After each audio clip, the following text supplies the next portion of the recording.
what we are now. Okay. All right, all right. All right, here we go. That's what I'm talking about. Yeah. Guys.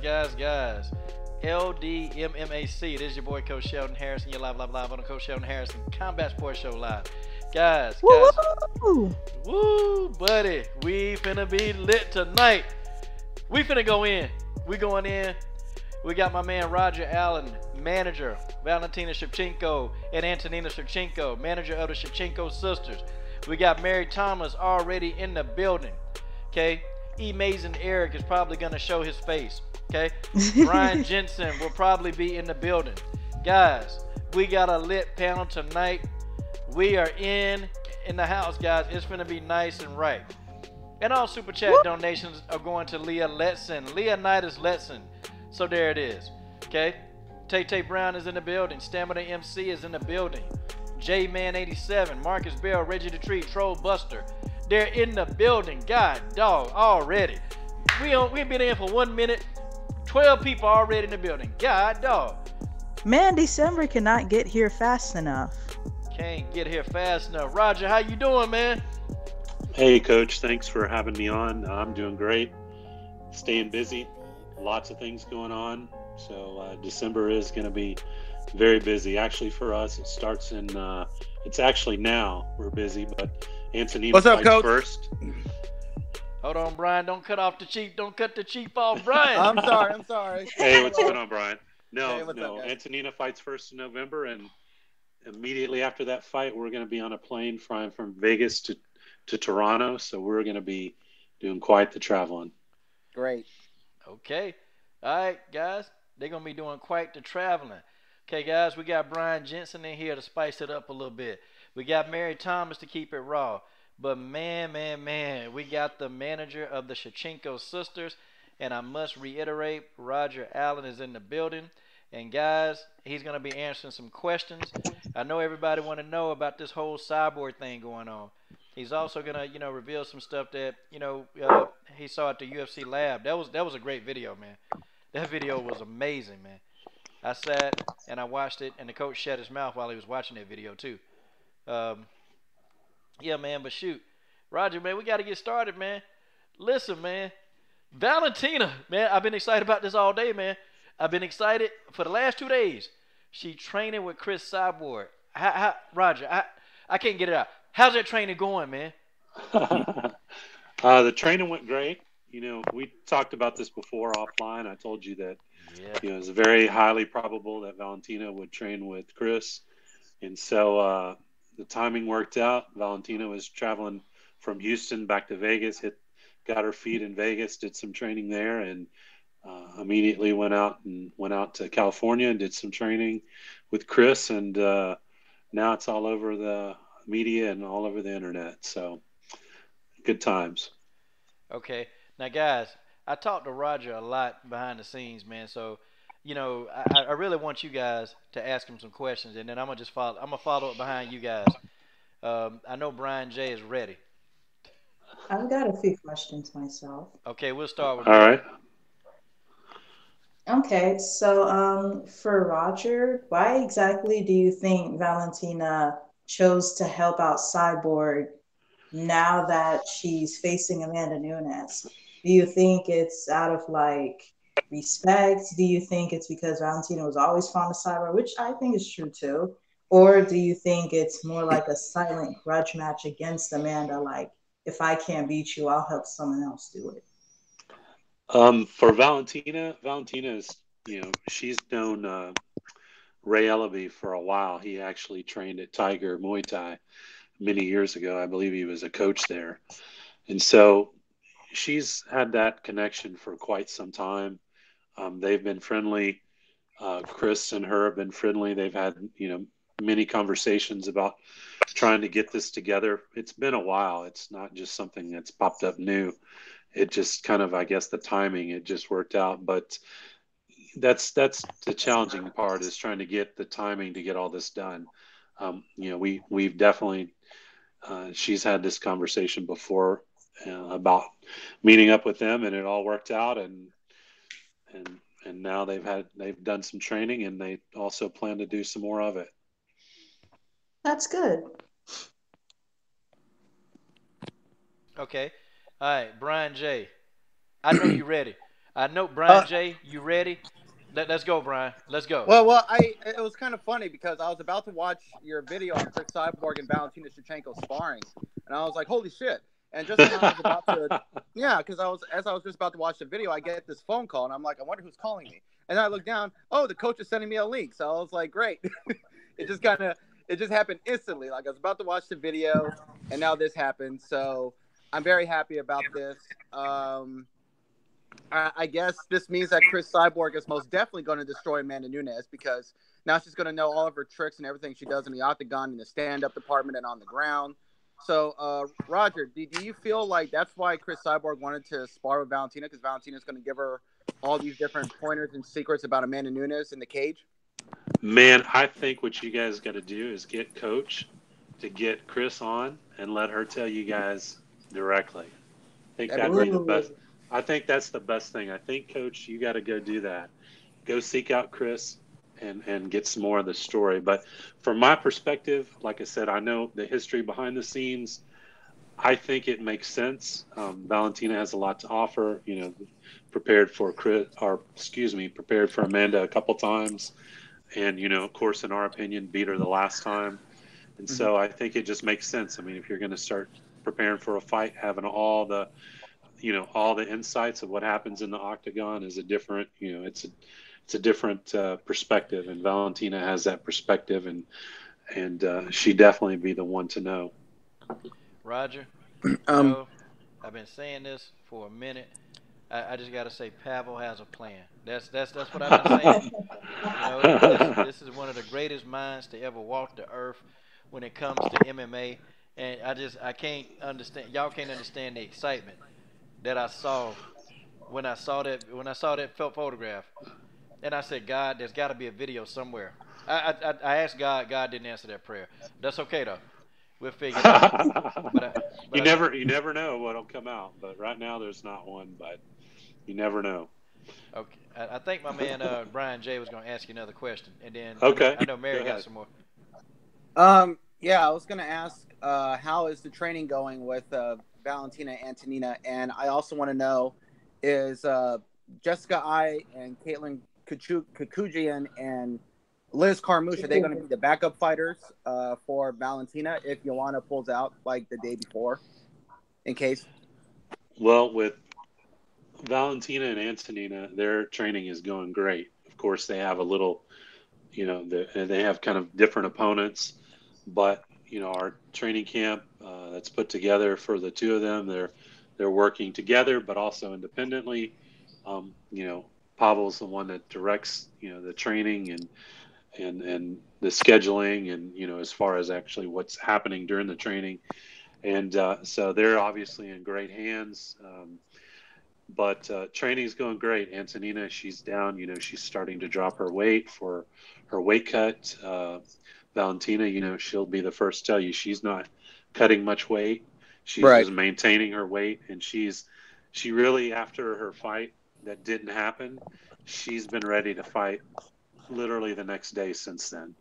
So I think she had an interview earlier today with Ariel Helwani, and she said, after she started preparation for a fight that was on again, off again, on again, off again, the whole circus of that she's just stayed focused in training, because a fight could have popped out at any time with the circumstances that were happening behind the scenes. So she's literally been in fight camp for about 6 months.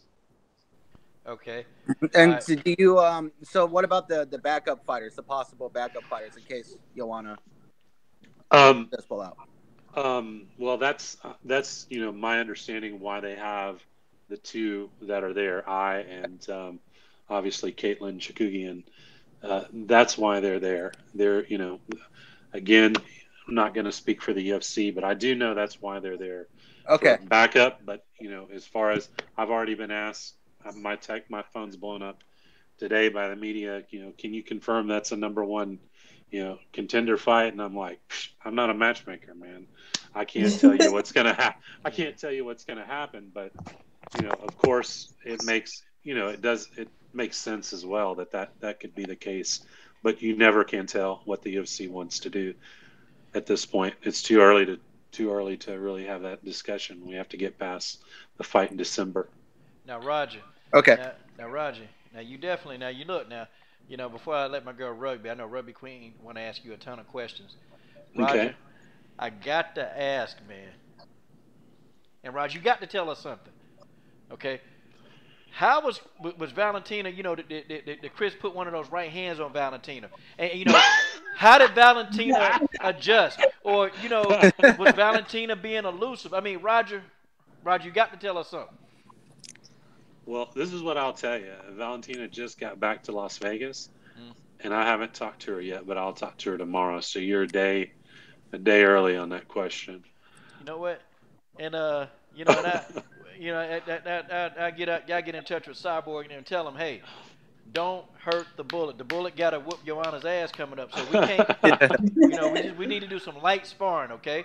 Light sparring, Chris. I'm explaining that to Chris. Well, what's great is you have women's MMA between now and the end of the year. It's incredibly exciting. There's so much going on. I mean, just this situation here, you have two of the greatest women fighters ever.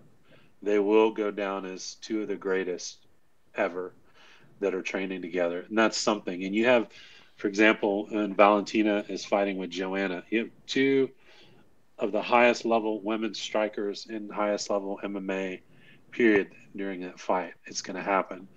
So there's just so many interesting things that are going to take place. You have a dual champ fighting against Chris Cyborg. Whether you're a fan or not of which side, it doesn't matter. It's an incredible fight. Plus now the 125 division is really coming to a head.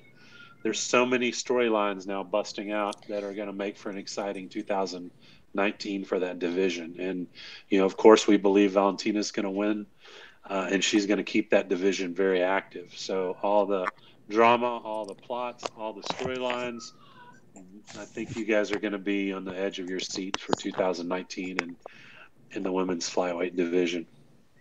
Dog, you heard it right here. Hey, so Rugby Queen. Go ahead now. I know you got some questions, so let's go ahead. Let's get them. What is your thought about Liz Carmouche calling out Valentina? At this point, I think the timing's off. Previously the UFC's tried to match those two together. We've agreed, and unfortunately she had injuries. Okay. Liz was out for quite a bit of time with injuries, serious, injuries that kept her out quite some time. So she's back, she's healthy, and I think eventually, I think at some point in time you'll see those two, cross paths again. Yeah, because Roger, man, Liz Carmouche been talking a lot. A gang of Liz Carmouche been talking it, man. And and she done talked about it. She done kind of kept it a little low key, but she still go out and say, look, I got me a win over Valentina. I beat Valentina. Could you explain to people, because when I'm debating people or talking about it, they always say, well, Valentina's been TKO'd before. So we want to hear from the horse's mouth what really happened. And guys, let's put yourself on mute, because I kind of hear echo. Please, if y'all don't mind. Okay. Bless y'all. Yeah, that's it really doesn't matter. It's happened so long ago. But ultimately, what happened is Valentina was going for a leg lock and got kicked with an illegal kick and got a cut. And in between rounds, the doctors stopped the fight. I mean, that's really the simple part of it. Before that, Valentina, she was in control of the fight. And it's just that simple. But it is what it is. God, dog. Okay. Hey, anybody else you want to ask him, man? Y'all go ahead and jump in, because boy, it's finna be a night of cooking. I heard of that too. I think it was like a year ago when I read about what happened, that Valentina was dominating the fight, and then Liz Carmouche hit her with an illegal up kick, and the doctor stopped it because, I guess it was an obscure promotion with officials that didn't really know exactly what they were doing, because a similar thing happened to Misha Tate 10 years ago in a fight that she was winning and that she eventually won. But she had her opponent in a submission attempt, and the referee didn't know what she was doing, so he broke it up and he made them both stand, and that could have cost her the fight. So you have a lot of obscure MMA promotions that don't really know everything there is to know about MMA and submissions and different techniques, like the UFC and other promotions, or Bellator, you know. So I think that was the situation. Yeah, things have come a long way, and even back then, WMMA was relatively new. And so, you know, think about a ref, all of a sudden you have a fight, you know, and this is just the reality of things. You see two women fighting and you start seeing blood, they may pull the trigger a lot quicker in stopping a fight, you know. Right. Back then as they would now. But anyway, it is what it is. It's not a big deal, you know. Like I said, is, you know, it makes for a good storyline. You know, all this stuff's about storylines. And right now there's some interesting ones out there. Okay. So if Valentina and Cyborg continue to train the way they are right now, how do you see specifically, like in detail, how do you see the fights for both of these women going in December? Well, you know, there's the term that iron sharpens iron. That's basically, you know, the case. And luckily for Valentina, she trains with Antonina every day and vice versa. So I think, you know, Chris, obviously, she's brought in the past, brought in some specialists to train with. You know, Valentina brings some uniqueness to the table when they train. And again, like I mentioned, I'm sure I'll get a debriefing here pretty soon, because we're going to, you know, we'll have our fight camp, you know, nailed down this week where we're going to be at. And so I'll be spending more time with them. But I mean, Chris is one of the greatest fighters, you know, ever. And, you know, obviously I believe, and I'm biased, but I believe Valentina is as well. So I think between them two training together in the future, I think both of them will benefit because they each have unique styles. They're both, one thing that they bring is they bring maturity, and they've been in this game for a while, not just a minute, but a while. Like Valentina's first MMA professional fight was in 2002. So she had already had the skills possessed up, you know, before then to actually have a professional fight in 2002. Chris was back around, you know, she's back there too. I don't know exactly, but Valentina may have actually had one, you know, she may have actually had the first fight between the two of them. But the point of that is neither of them are just rookies or just this is new to them, and that's why they're both incredible. They're both incredible in their craft, and I think both of them in December they're really gonna put on some incredible shows. But how do you see them winning? Like, according to the style of their opponents, fight style, how do you see, if they win, how do you see it happening? Valentina can win everywhere, in any place. So at any given time, she's very dynamic. I know, you know, she says exactly what she's going to do. She said she trains everything, she prepares for everything. And so when all these opportunities pop up, you know, there's opportunities in the fight that she's creating and she's measuring, and, you know, it depends on the opponents. Like I'd mentioned before, and then I'll get to Chris, but at 125, Valentina is just a different animal. She's not dealing with someone that has her beat on length, incredible, you know, as far as a lot of range. There's a few that are going to present that challenge, but the same token, they don't have the same power like Amanda Nunes would, and they're not as big. They're not 150 to 165 pounds, you know, when she's fighting them. So she's going to be somebody that's in that 140 that, you know, hydrates up to about 140, if you know, maybe 140, but not 150, 165. So that's a big difference at 125. So I think, you know, I have my bias of what I think she is going to do in this fight, but I think it will end in a finish, and it'll end probably before the second round's over. That's my prediction, but she won't make a prediction. That's 100% on me. Chris, you know, I have no insight on her training, but looking at Amanda, preparing for Amanda, kind of watching this, you know, if Chris wants to end this thing on the ground, I think it ends on the ground. If she wants to end it on the feet, I think she can end it on the feet. She is just very strong.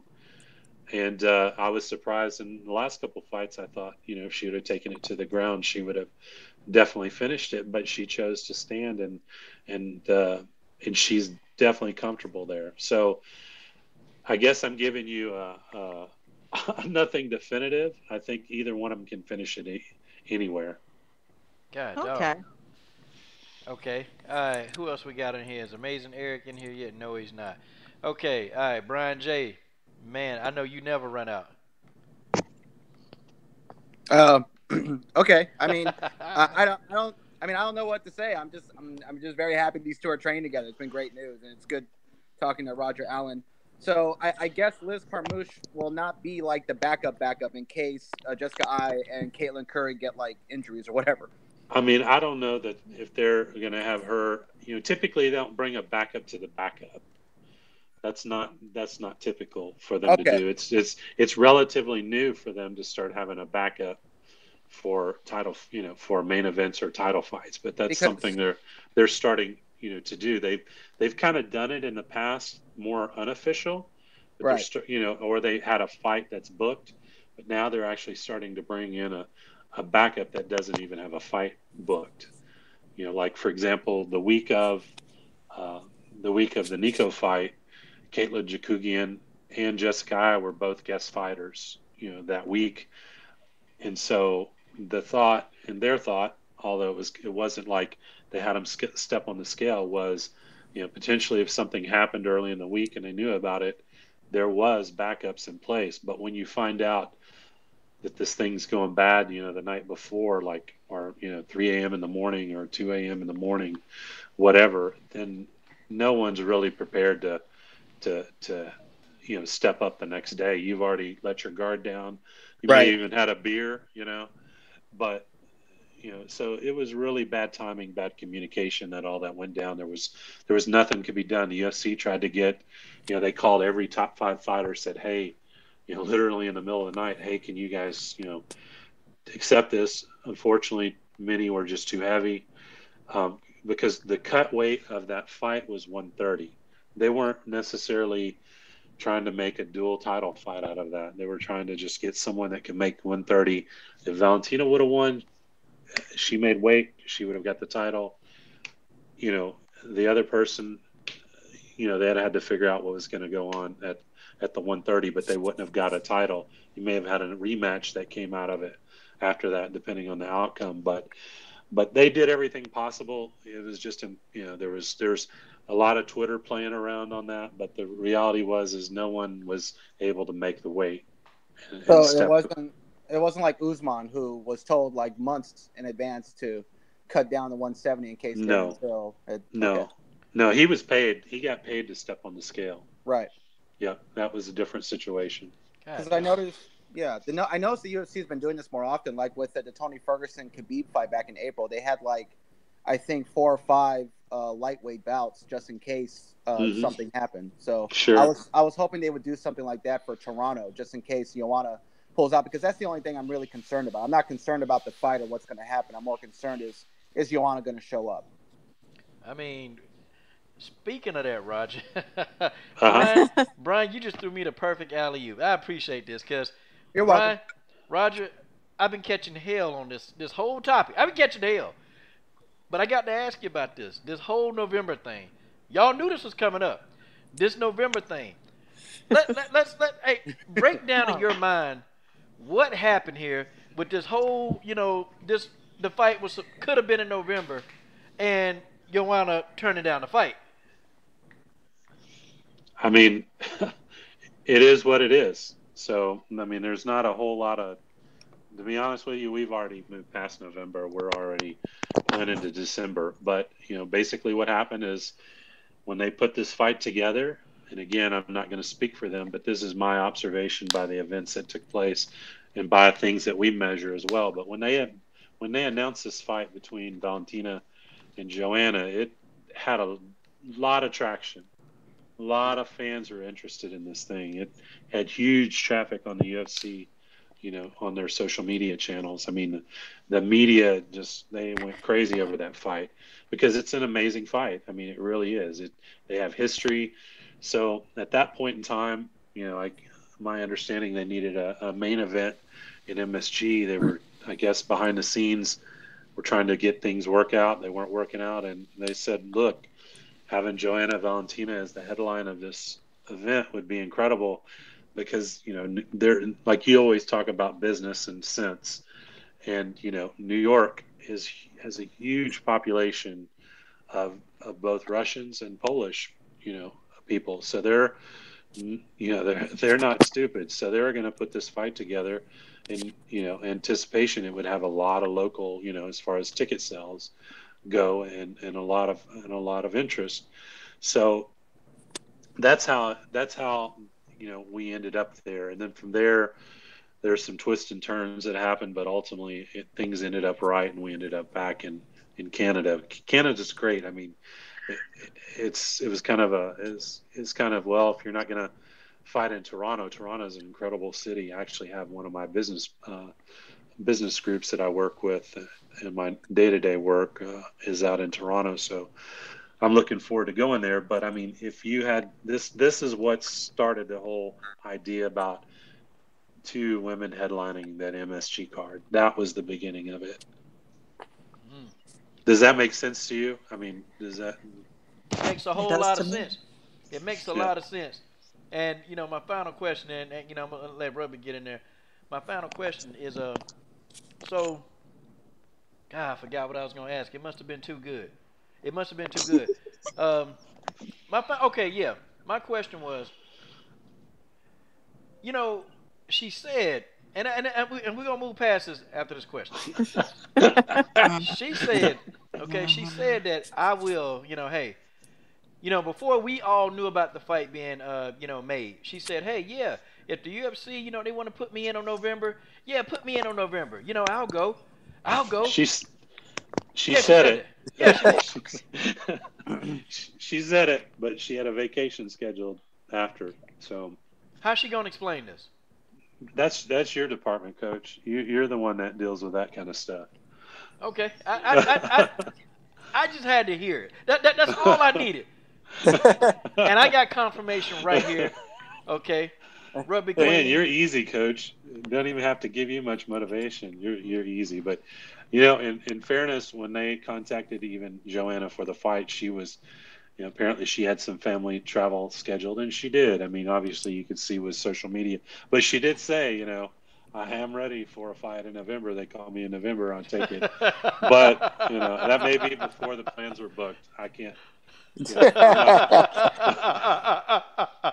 How y'all going to explain that? The UFC wanted that fight. I mean, literally minutes up to the fact that, they decided to do something different. They were, they were making phone calls to her to try to get that fight together, because it would have been an incredible fight.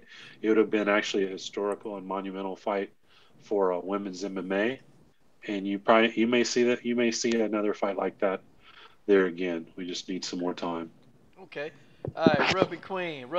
I know Rugby got some stuff. What's going on, Rugby Queen? Okay, Coach. It's interesting that you said that, because. Now, I don't like to admit that I was wrong about because I was one of those ones that sided with Joanna, saying that she's not ducking Valentina. But had I known that she said she would fight in November, I wouldn't have had that thinking that Joanna wasn't ducking Valentina. So now that you said that, think so. Huh? No, I was saying I still don't think so. So if the girl didn't feel like it, she didn't feel like it. I mean, chill. I don't know. Shit. Only if it wasn't Valentina. Only if it wasn't Valentina, she didn't feel like it. Maybe if it wasn't Valentina, I think she would have taken it. She openly said this. I mean, she said this, that she needed... Valentina is a different animal, so I don't blame her. I mean, really. Exactly. I mean, that's what I was saying. But exactly. So that's... I'm not saying that. See, Coach, that's what I said. Yeah, You're Coach. easy. I mean, I don't blame the coach because he doesn't like Joanna, so that's fine. Yeah. It's expected. But with in Joanna's defense, I mean, come on, only a 4 or 5 week camp against Valentina. I mean, I don't blame her for not taking the fight against Valentina. But at the same time, here go the thing, Brian. Well, I was going to say, but at the same time, Damian Maia was forced to fight Tyron Woodley, and on short notice, and was forced to only have a 4 week camp. And Tyron Woodley is no joke, obviously. Derek Lewis. But look, was he Lewis as well? And Brian. And here's the thing, too. She was going to fight in November and fight in December. Right. How's she going to explain that? How the hell is she gonna explain any of that? So you No, don't. she was gonna fight the lesser opponent in November and then Valentina in December. She ain't But want to fight Valentina in November. isn't isn't that hey, but isn't that too much like having too many fights close together like that? Because you're preparing for one opponent, and then you still don't have a lot of time to prepare for Valentina in the meantime. I mean, it's the same thing. It's almost the same thing. Got doggone thing. If the worst fighter is at a further date, she can still Look, train, she fight shouldn't have. that person. She She won't take as much damage against that person than she she would against Valentina. she shouldn't have opened her mouth. Cause see now the UFC took Joanna at her word. Hey guys, you got Joanna running around here talking about she'll fight in November. Okay, I guarantee you that's where they got that harebrained idea from. And guess what? They called out, hey Joanna, hey we need you to fight in November. Well I'm the bookie woman, but I can't fight. I'm still on vacation. Coach. He didn't say Valentina's name. She's not stupid or suicidal. I know that. Come on. Yeah. Come You on. call Valentina's name, she might show up in the mirror. So y'all got to be careful with that. Okay. Roger, I got a question. Now, since this fight between Joanna and Valentina is in, I guess, Canada, are you concerned at all? And that's just something that crossed my mind. But does it concern you at all that if this fight goes to decision, are you concerned at all of them giving the nod to Joanna? Because last time Valentina fought for the title, she was in Canada. Mm-hmm. And when it went to the decision and it was that close, they gave the nod to Amanda. Right. Even though it was that close. Are you concerned at all because it is in Canada and it does go to decision that that would happen again? Well, the last time that the fight happened, and it was in Edmonton. Oh, okay. And so basically they had their own commission, and so like a local commission. And so the UFC, all the judges, they were pretty much, I think all but one were UFC judges. Actually, I think all of them were for the title fight. They were the normal, I guess, gamut of UFC judges that they judge in Vegas, they judge in New York, they judge all around the world. Usually there's about 10 that do it. And so some of those had actually judged Valentina before. And so, it's don't necessarily believe it's anything tied to Canada for sure. Okay. For sure, yeah. I wish that fight was a draw. That was a great technical wish. fight. I understood why they gave it to Nunes because the second round to me is the deciding round. I gave Nunes round 1 and round 5, but the second round to me was the closest round. But I wish it was a draw. It would have made a third fight even more enticing. I don't think you can have two champions, though. Can you? Well, Nunes would have still kept her belt. That's the thing. Yeah. And a third fight would have been even more exciting because the first fight was close and it went to Nunes because she won the first 2 rounds. The third fight would have been a draw. The second fight would have been a draw, and a third fight could have happened. Especially if Valentina becomes a champion at flyweight, it makes it even better. I didn't know they could do that, though. I didn't know you could have a draw at a championship fight. Yeah, you can. It happens in boxing all the time. Yeah. I mean, you can have a draw in any fight, so. Well, you have a lot of questions popping up here in the chat. Oh crap! Let's see. Hold on. I'm sorry. Oh, okay. Let's go back, guys. Let's check out the comment section. Okay. I know we're gonna answer those Rose Namajunas questions, y'all. See, that's why Amazing Eric is good. See, he wouldn't have missed any of these questions. Where is Rose Namajunas? Where's she at? Yeah, where's Rose? How's she doing? Rose is recovering. I just actually talked to Pat and Rose just the other day. So Rose is recovering from her injury, and so she will probably be back sometime in hopefully first quarter of 2019. Damn. Yeah, I noticed that they're setting things up for Rose to come back in early next year because on the UFC YouTube page, they've been posting up a lot of Rose Namajunas videos. They posted up a 2 or 3 minute video of her becoming champion, a 3-minute video of her being this crossover star. There's another 3-minute video on how she prepares for a fight. So I noticed that maybe she's going to fight on ESPN, which I think would be great, but I don't know. It looks like they're getting ready for her to come back.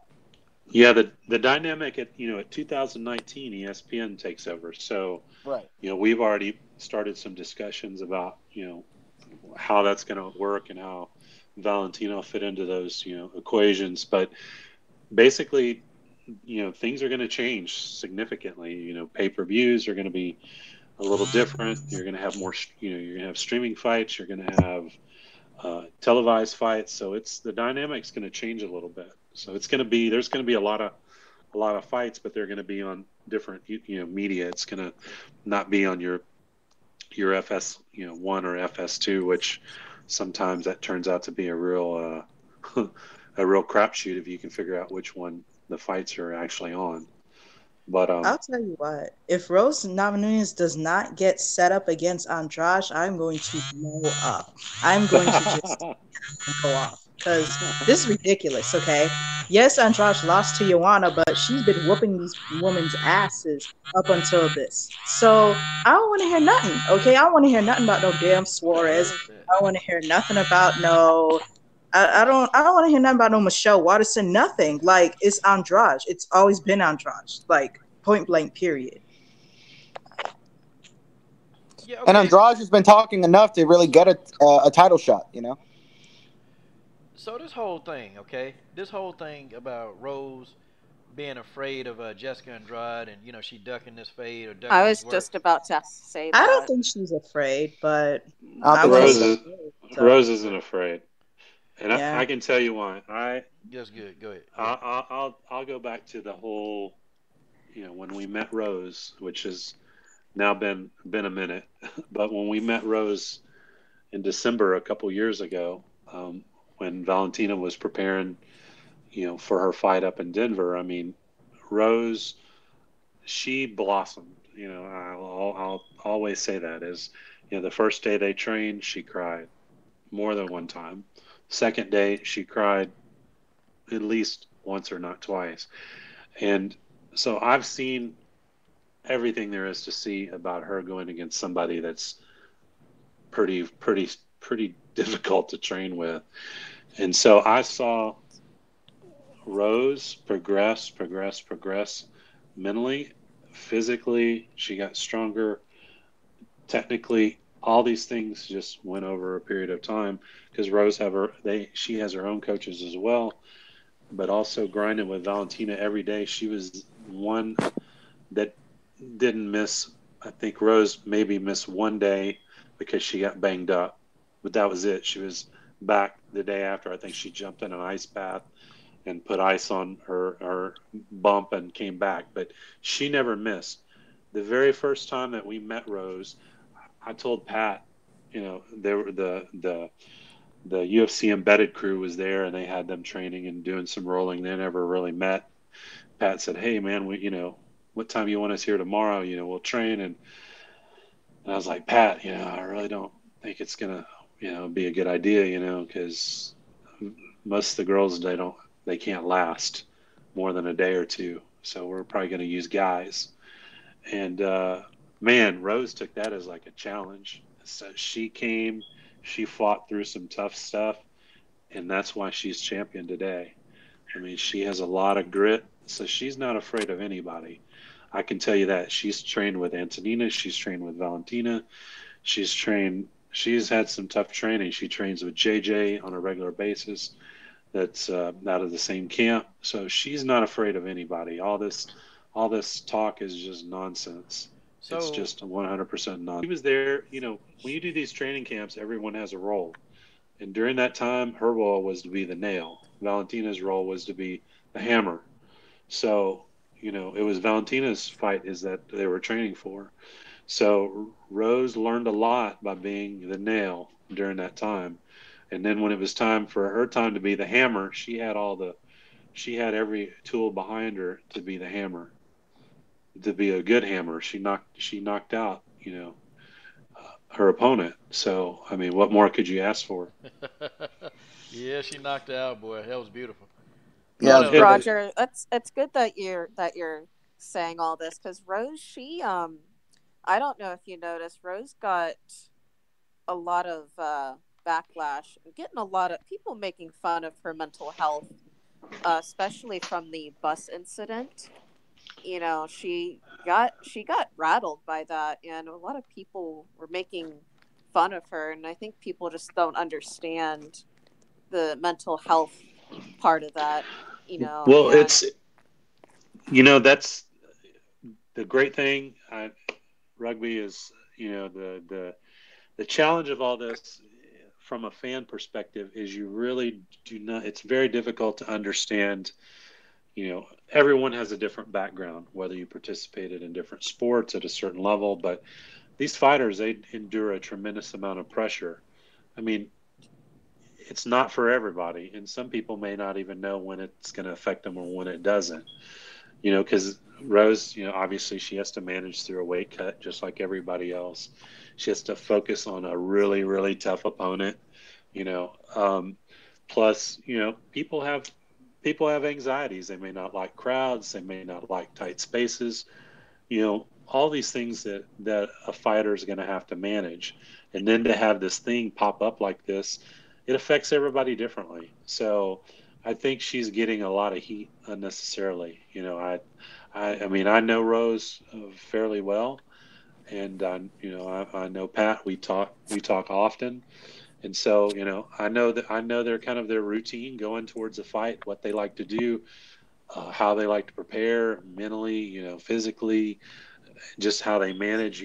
Like for example, you know, New York's difficult. I've actually been to New York, and you know, dodging crowds is difficult there. Everywhere is a crowd. New York's just a crowded city.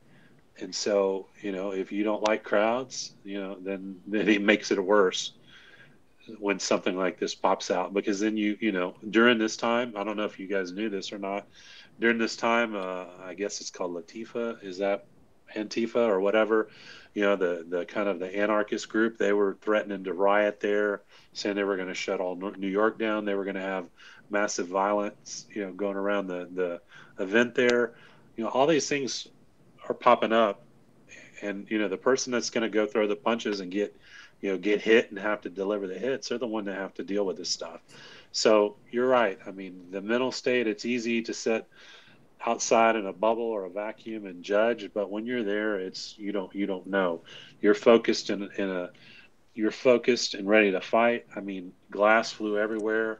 I think Rose, from my understanding, I think where she was sitting, if she just had moved her hand, if she wouldn't have moved her hand, I think the dolly would have hit her hand, could have potentially broke her hand. All these things that pop up. So it's easy to say when it didn't happen to you. That's all. I think people, they just think in their minds, oh, well, she's a fighter, she can't be afraid. And I totally disagree with that. Like, because I feel the person that's in the cage, I mean, they're a different person in the cage than they are outside of the cage. Because outside of the cage, they're still human beings. These fighters, they have personal stuff and they go through stuff just like everybody else. Just because they fight, for a living doesn't mean that they can't be like they can't be human. Right. Fighters are all human. You Yeah. go you go behind the scenes, literally at the fights, you can see the thrill of victory or the agony of defeat.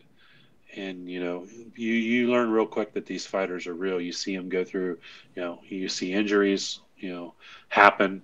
You see everybody involved in these, in making the fight happen. I mean, it takes a lot of people to be emotionally invested and physically invested in the fighters themselves.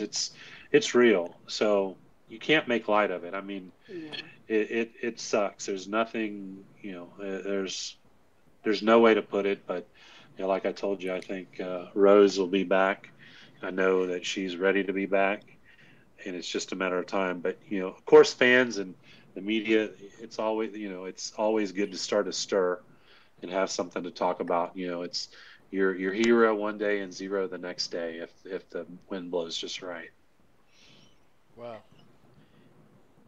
I like the way that's put, man. If the wind blows us right, he put that up number one with a bullet, man. Number one with the bullet.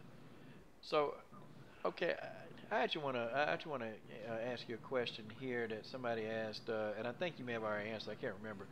Harper said, "What's the backup plan for UFC 231 if in fact something happens? Maybe you're on a lose a toenail or she trips and falls. Or, I mean, you know, what's the backup plan for this whole deal?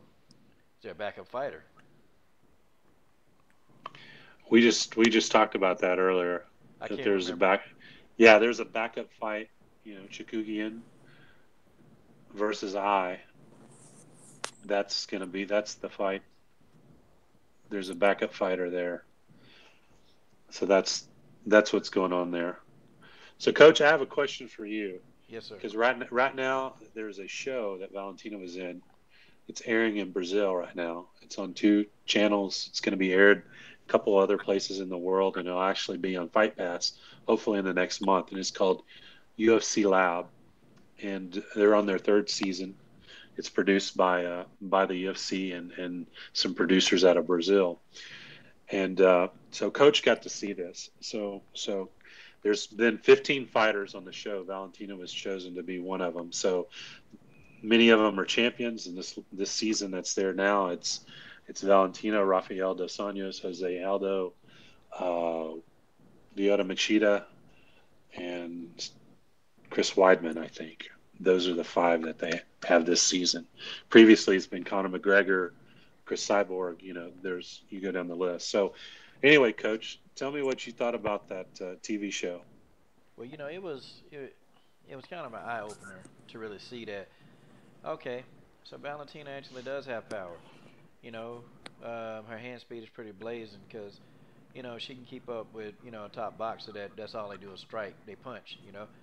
And I also found it kind of. I thought I found the grappling a little bit more intriguing because I know that she can strike, but it's the grappling that people are always saying, well, Valentina don't grapple well. Valentina, excuse me, Valentina don't do this. She don't do that, and they were showing her, how fast it was taking her to take people down, from the time she gets them, and she was doing different kind of throws. She was doing the Astagari, she was doing a Tani Asta, and she was doing like double legs, and she was taking these people down and she was doing it at a high rate, like in a matter of seconds. They were on the ground, and they kept putting these fighters in, fresh fighters. They would run at Valentina. She would take them down, and I thought that her groundwork and wrestling, so to the people that think that Valentina can't wrestle very well, that show pretty much shows you that. Oh yeah, she's got a wrestling base, and I'm getting choked up over this. Sorry about this. She's got a wrestling base, very strong, and I learned a lot that she punches harder with her right hand, and here I was thinking that she was a straight southpaw this time. No, she punches harder with her right hand, so she can fight orthodox or southpaw. So that was what I really got out of it. And even Valentina was kind of shocked because it showed that the more that Valentina fought, the stronger she gets. Well, that's what happens in our fights. Like she would take the test and she would do it again and do better each time. And if you watch Valentina, every single round, she gets more active. She gets warmed up, and then she really gets into the fight. So I saw that as an eye opener, and I hope Valentina uses that data to actually help her in her fights.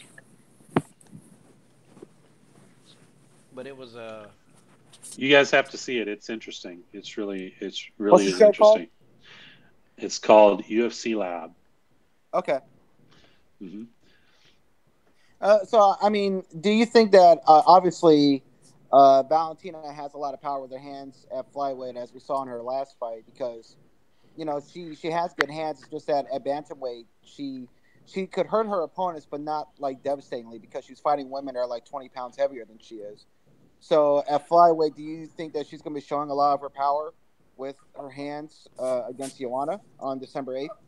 Valentina has lots of power in her hands. She said this. Again, if you listen to her interviews, she had to fight differently when she's fighting someone like, for example, Amanda. If she would have went in and slugged with Amanda and went and had a brawl and tried to knock Amanda out, you start rolling the dice. So you have to fight according to your opponent. Now she's fighting people that are similar reach, similar size. I doubt they're as strong as she is. I doubt they hit as hard as she does. So I expect you to start seeing some devastating power come out of her at 125, because I've seen her spar men that are professional fighters, even in the UFC, that fight at 125, 135, and I've seen them get hit by her shots, and I've seen them, their eyes bug out and they come and say, "Man, that's real." So, I'm not saying she can beat them up. I'm just saying she hits pretty damn hard. So, I think you're going to see some incredible stuff. God, dog, I right? think Joanna's gonna go to sleep. Yeah. She's gonna wake up and be in Poland. You guys ought to come on, man. You guys ought to be ashamed of yourself. Y'all can't talk about Joanna like this. Come on, it's a damn shame.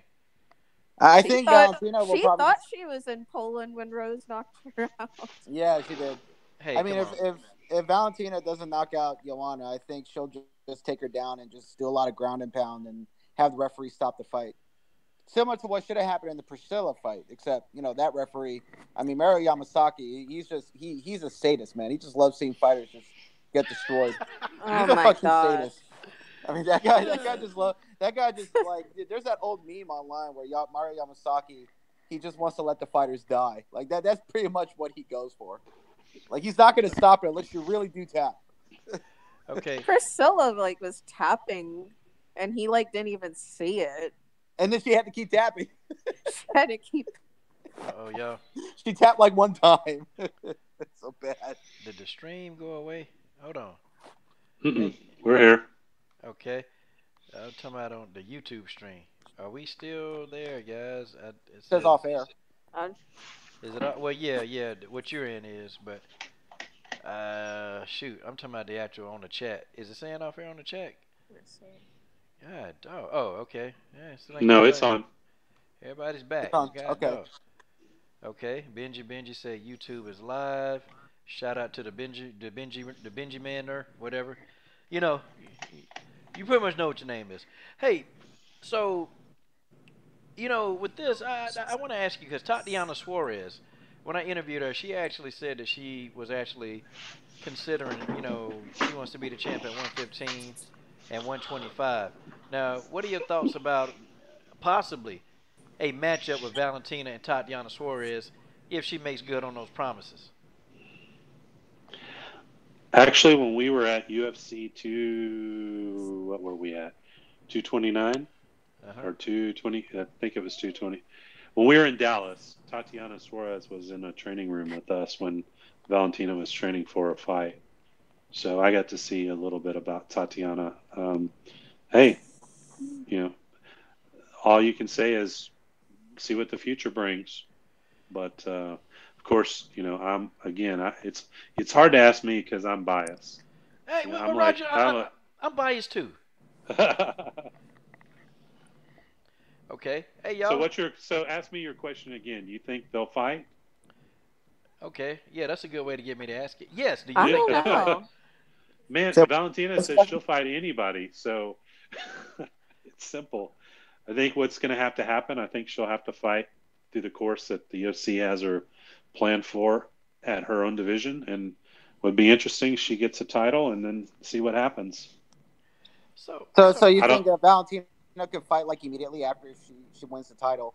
She could fight immediately on ESPN a month or two later. I think a lot depends on what how you come out of a fight, but knowing Valentina, typically she likes to fight often.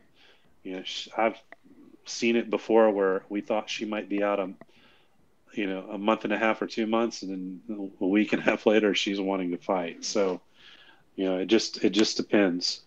But I see her being probably the most active champ that UFC has once she gets that belt. And that's good news. It's good news for the rest of the division. Yeah, that's why I want Valentina to win, because she's an active champion. She wants to fight 3 or 4 times a year. I remember, when I used to be a big Ronda Rousey fan. I love how after I used to be a big Ronda Rousey fan. I loved that when she had a 3-round war against Miesha Tate, that she immediately fought less than 2 months later against Sarah McMahon. And, that's what I really want out of champions, just more activity. I wish we had that in boxing. I'm surprised you don't have it in boxing. That's really surprising. Oh man, you're gonna poison the stream, man. You're gonna poison the stream talking about boxing, man. Man, I'm not talking about boxing, but I like I told you, I think the 125-pound division, there's a lot of interesting things that can happen. This is just another interesting storyline that could happen. It's interesting. So to me, it's great for women's MMA. It's great for the division. There's stories that are going on. Obviously at 115, there's really good fighters, and I think there's going to be better and better quality of fighters that are coming in the UFC. UFC just signed another fighter out of Poland, so I think it's going to get real interesting. And then you have an active champion that that wants to fight often. I think the division could be one of the most interesting of the women, and also right up there with some of the most interesting men as well. Roger, do you wonder why for the men's flyweight division doesn't seem to have much interest or any type of buzz in comparison to women's flyweight? Because I feel like there's something about men's flyweight that's just not selling well in comparison to women's flyweight, because even Scott Coker made a women's flyweight division for Bellator, and he hasn't even bothered to make a men's flyweight division at all. So do you wonder why women's flyweight seems to carry more buzz? Right now, I think, I think it was interesting. You listen, hear about women's MMA.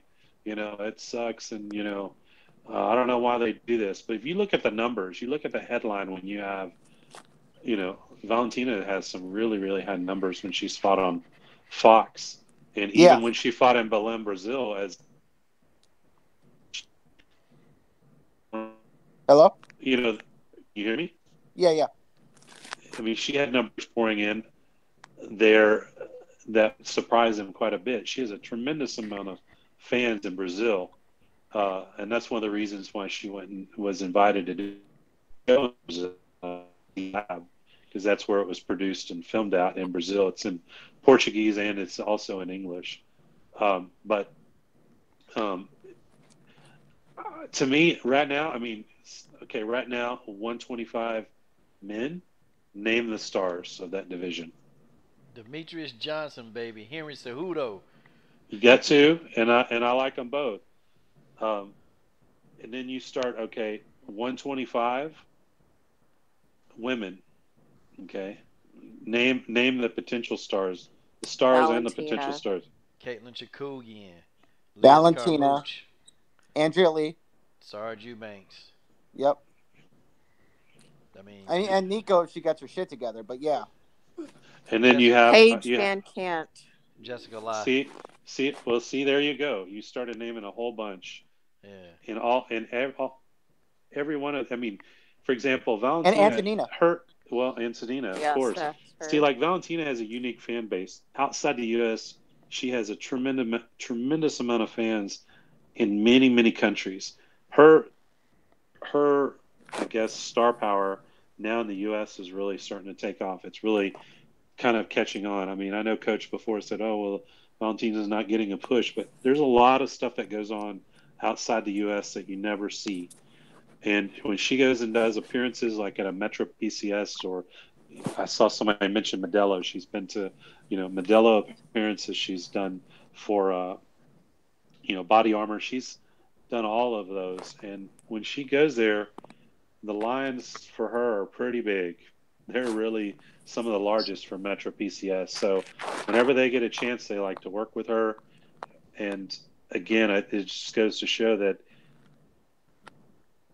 the women, including her, they have drawing power.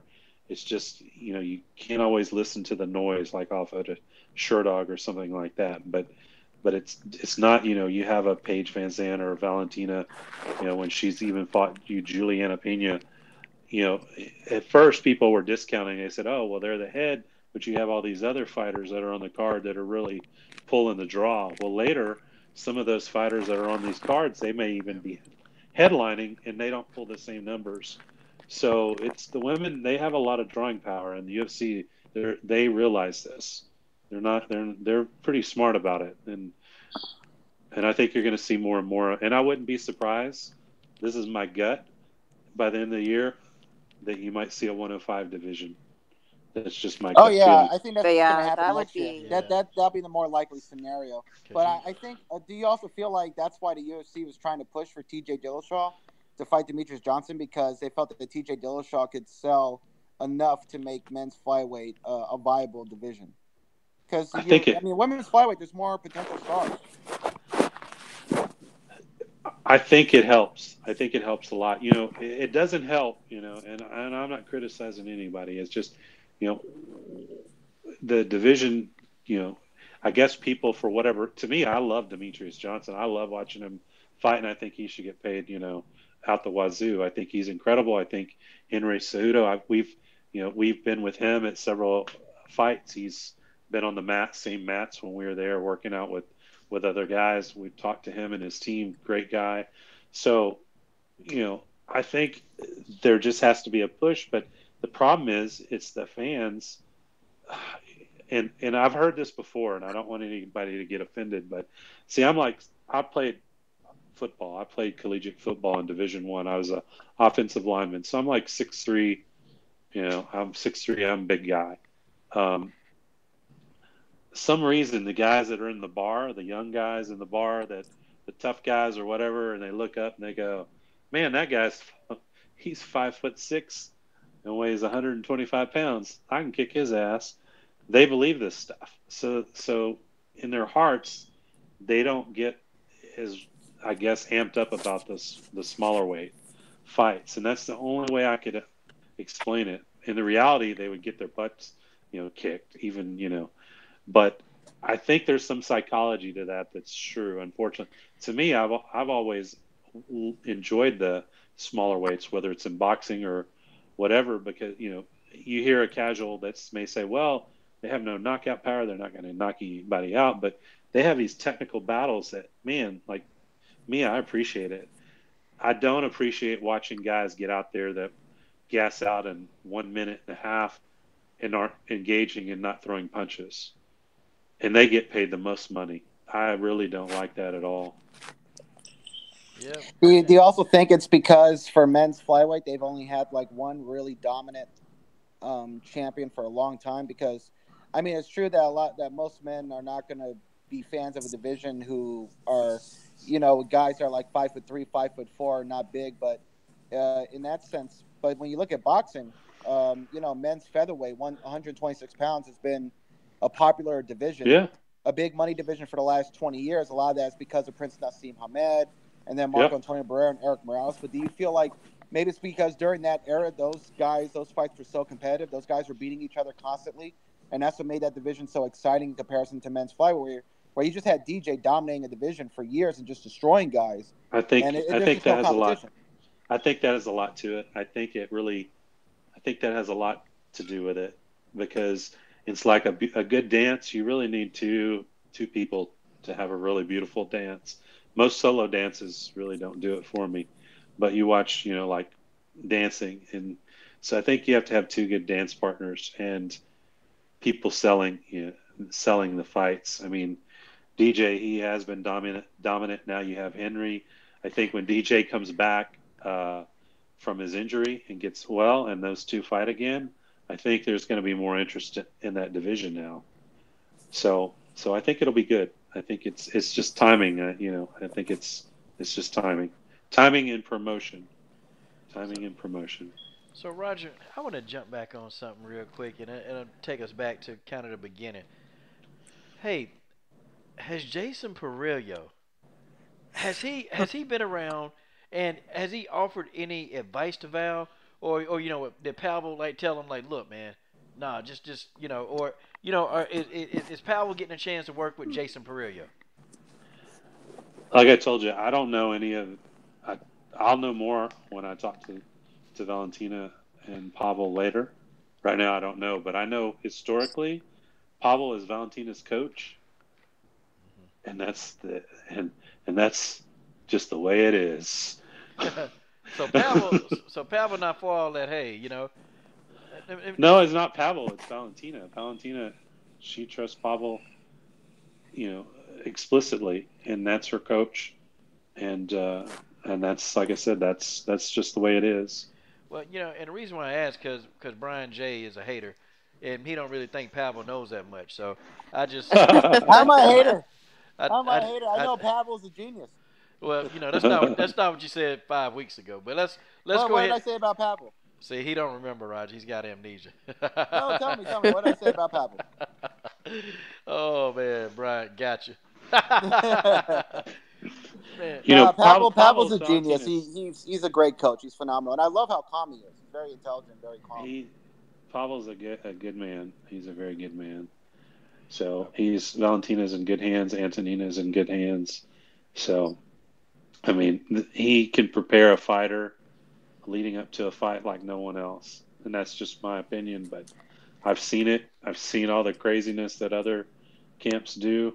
Not all of them, but I've seen some crazy stuff.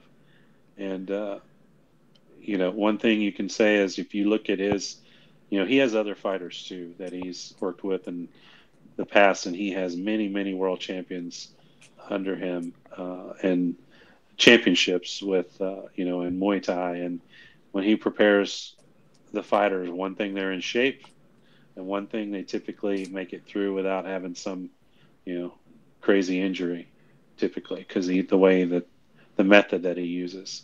So it is a method, and like I said, in my opinion, I think he's one of the best that's out there.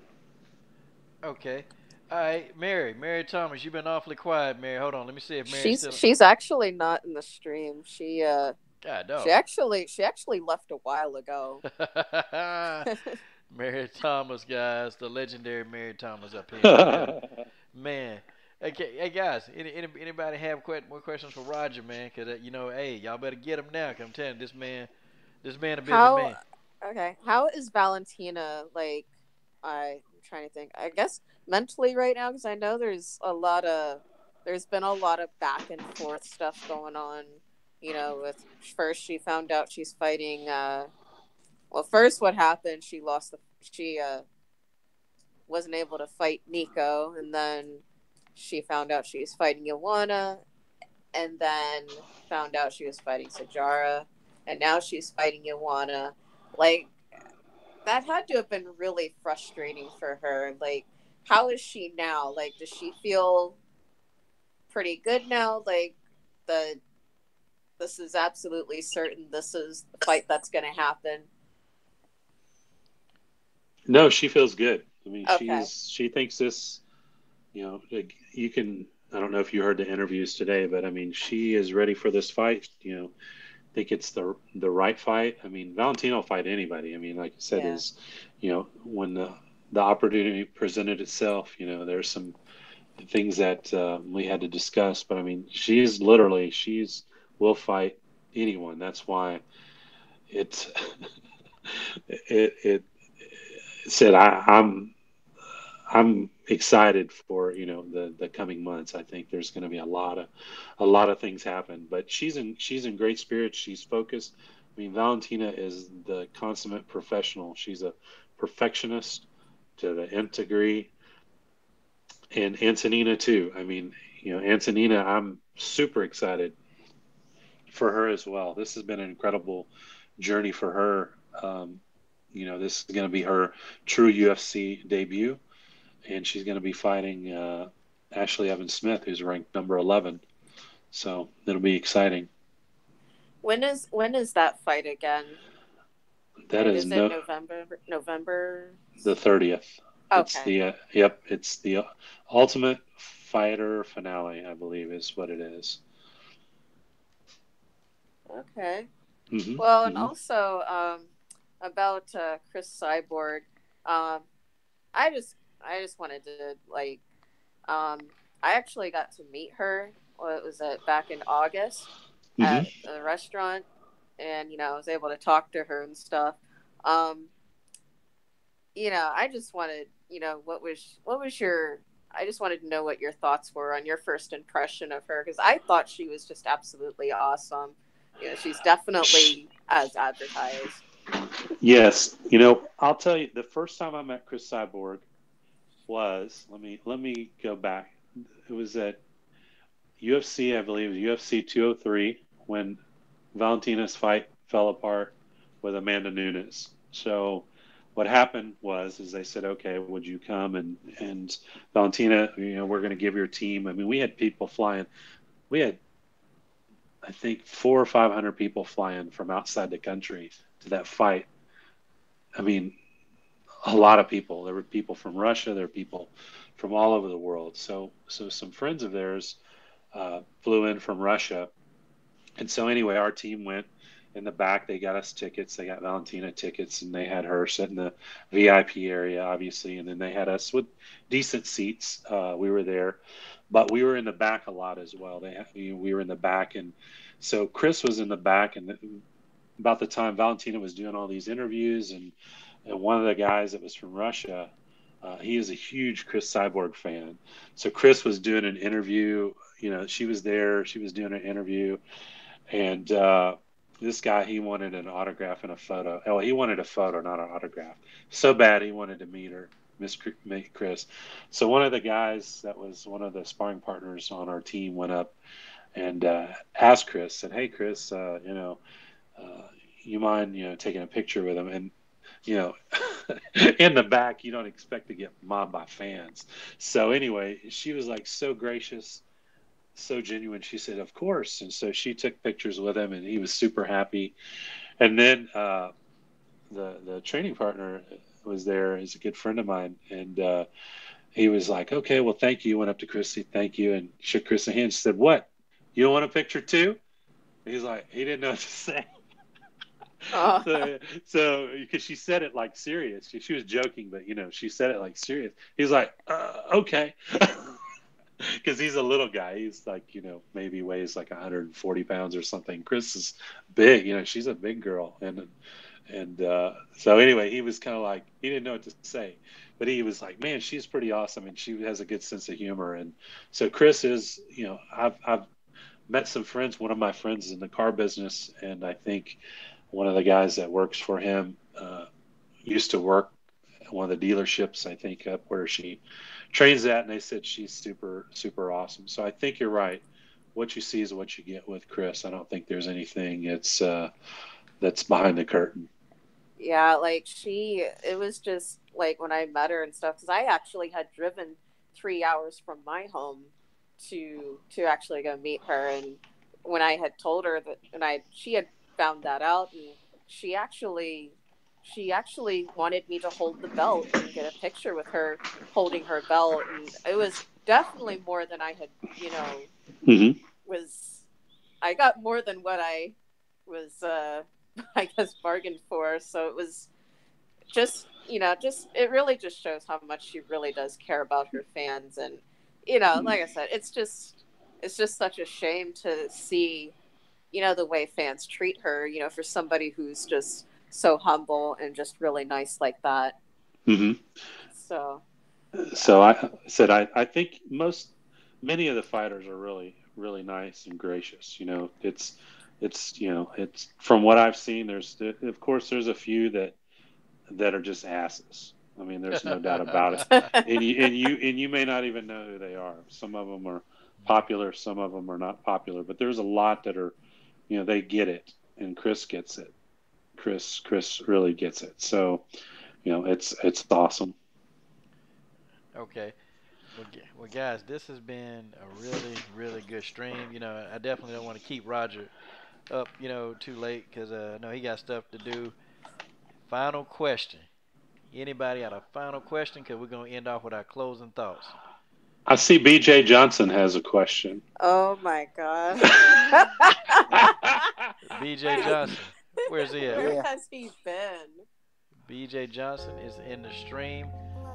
BJ Johnson, you got a question, sir? For Roger Allen. Okay. Well, y'all slapped the hell out of somebody with that wrench, boy. Y'all beat his ass with that wrench. God, dog. Well, guys, it has been a pleasure to have Mr. Roger Allen, the manager of Valentina and Antonina Shevchenko. Can I say one thing? Brian J., let's go. I just wanted to say that it's great to see Chris Cyborg, being so gracious to the media and, doing interviews on social media on Coach's channel. Like, it really means a lot. It's the same with Valentina and Antonina. They're very gracious to the fans because there are certain boxers and other fighters that we've complained about for not wanting to talk to the media, but it means a lot to the fans to have fighters that are that gracious. So it's really great. Yeah. Yeah, it is, man. It was, boy, dream come true, boy. Valentina. And Coach. And I know that Roger Allen was talking about Angela Magana. Yeah. I'm talking about who? I'm talking about Angela Magana. Fighters are not gracious to fans or certain people. Man, it's just like here, man. This really is my pleasure to talk to you guys. Coach puts a lot of work into it. All of you guys as fans and supporters of this channel, it's amazing. Really. So it's my pleasure. I listen and I come here, to try to give you guys as much insight as I can. And, the perspective of what's behind the closed door versus what you guys see, it's always different. And the reason why I was picking on BJ, I actually have no hard feelings for him. I just know things that he doesn't know. And as it flushed out, what I was saying was correct. Now I saw his chat recently and he was saying, now someone's lying about, people not wanting to fight Valentina. But the business aspect of it, when Valentina was looking for a fight in February, there was 7 people that were offered fights and no one took that fight. Now that there's a championship implication, it's different. There are more people, obviously, that are willing to step up and take the fight.